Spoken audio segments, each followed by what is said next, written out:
In the last video, I told you what a budget is. Today, I am going to sit with you and actually build one from zero.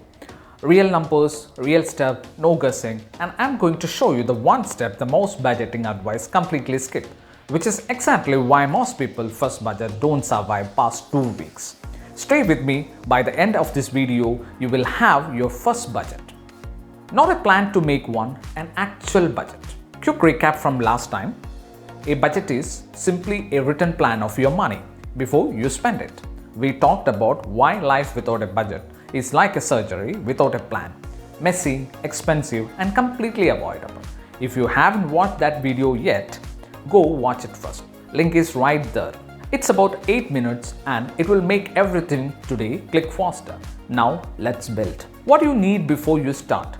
Before we touch any numbers, let me tell you what you need. And I mean this, you don't need any special app. You don't need to be good at math.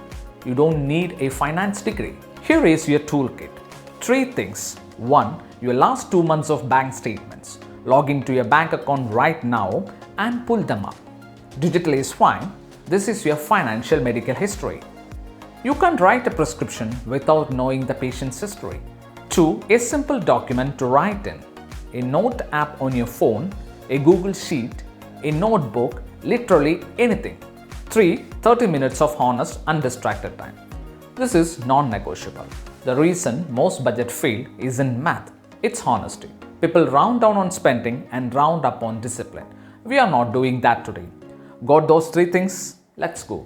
Step 1. Your real income. Know your actual income. Not your salary, not what's on your offer letter, your take-home pay after tax. After any deduction, the number actually hits your bank account every month. This is your starting point. This is the total you have to work with. Everything else is built on this number. If your income changes month to month, you are freelance, you are self-employed, your hours vary, then take your lowest month from the past 3 months and use that at your base. Always build your budget on the floor, not the ceiling. If you earn more, great, that becomes a bonus. If you earn less, you are still covered. Write it down. Let's say, for our example today, you bring home $3,000 a month. That's our number. Everything from here is built around it. Step 2. The honest expense list. Write down every single thing you spend money on. And I mean everything. I'm going to give you 5 categories to organize your thinking. Go through your bank statements. Remember, 2 months. And sort every transaction into one of this category. Category 1. Housing. Rent or mortgage. This is usually the biggest number. Write it down. Category 2. Essentials. Groceries, utilities, phone, bill, internet, transport, insurance, any medication. The things you genuinely cannot function without. Category 3. Subscriptions. This is where people get shocked. Go line by line through your statement. Netflix, Spotify, Amazon Prime, a gym you haven't visited since January, a medication app you downloaded once. List them all, every single one. Category 4. Lifestyle spending. Restaurants, coffee, takeout, clothes, hobbies, entertainment, anything that adds enjoyment but isn't strictly necessary. Category 5. Debt repayments. Minimum payment on credit cards, student loans, car payments, anything you owe and currently paying. Don't skip anything. Don't round numbers. Don't leave out the one purchase you're slightly embarrassed about. This is your diagnosis, and a doctor who hides symptoms from themselves cannot get better. Take that 30 minutes and fill this list completely before moving to the next step. Step 3. Spot the leaks. Now we look, add up everything you spend in an average month across all 5 categories, get one total number. Now compare it to your income, your $3,000. One of 2 things just happened. Either your expenses are less than your income, which means you have room to save, and the question is where that extra money has been going.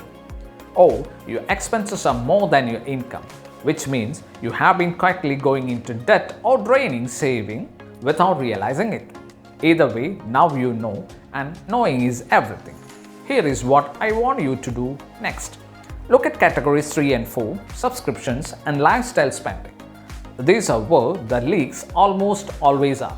In my experience, and I have looked at a lot of financial health cases, people are typically surprised by two things: how much they are spending on food outside the home, and how many subscriptions they forgot they had. Let me give you real numbers. The average person in a developed country spends between $200 and $400 a month eating out, ordering in, or buying coffee. That's $2,400 to $4,800 a year on food that took 20 minutes to eat. I'm not saying stop. I'm saying, did you choose that number, or did it just happen? A budget, make it a choice. Step 4. Build the plan. Build your actual budget. Now that you know what's coming in and what's going out, you're going to assign a spending limit to every category, not based on what you wish you spend, based on what's realistic with small improvements. Here is a framework I want you to use. It's called the 50-30-20 rule, and I'll do a full deep dive video in the next. But here is the core idea. 50% of your income goes to needs. For our $3,000 example, that is $1,500. Rent, groceries, utilities, transport, insurance. 30% goes to wants, $900.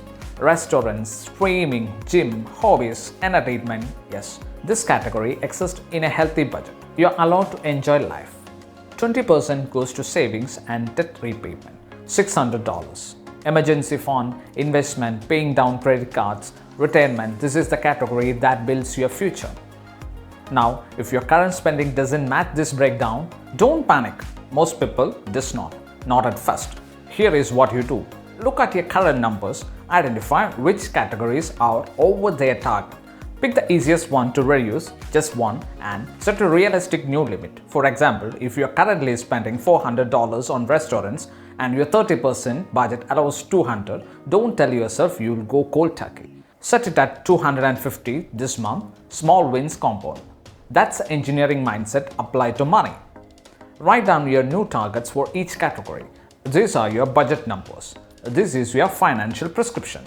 Step 5, the secret step. This is the one nobody tells you about. This is why most first budget fail. A budget is not a document you write once and file away. It's a living system. It needs a weekly check-in. Here is what that looks like. Once a week, Sunday evening, works well for most people. You spend 10 minutes looking at where you are versus where your plan said you would be. That's it. 10 minutes if you overspend in one category, fine, don't shame yourself. Ask one question: was that a one-off, or is my target unrealistic? Adjust accordingly. In medicine, we call this a follow-up appointment. You don't prescribe treatment and then never see the patient again. You check in, you see what's working, you refine. Your budget is the same. The first version won't be perfect. The second version will be better. By month 3, you will have a system that actually fits your life. You will wonder how you ever lived without it. Here is a simple rule. Your budget is allowed to change. Your commitment to having one is not. Here is your smart money, smart move for this week. I want you to complete step 1 through 4 today. Get your income number, pull your bank statement, list your expenses in those 5 categories, and write your first budget target. Then next Sunday, do your first 10-minute review. That's it. This is a complete functioning budget built by you for you in one sitting. Drop a comment below with one thing that surprised you when you looked at your spending. I read every single one, and your answer might help someone else watching this video. If this helped you, subscribe, because next week I am going deep on 50-30-20 rule. We touched it today, but in the next video I am going to show you exactly how to make it work for different income level, different life situations, and different financial goals. I'm the Money Whisperer. Smart money, smart move, and your financial health starts here.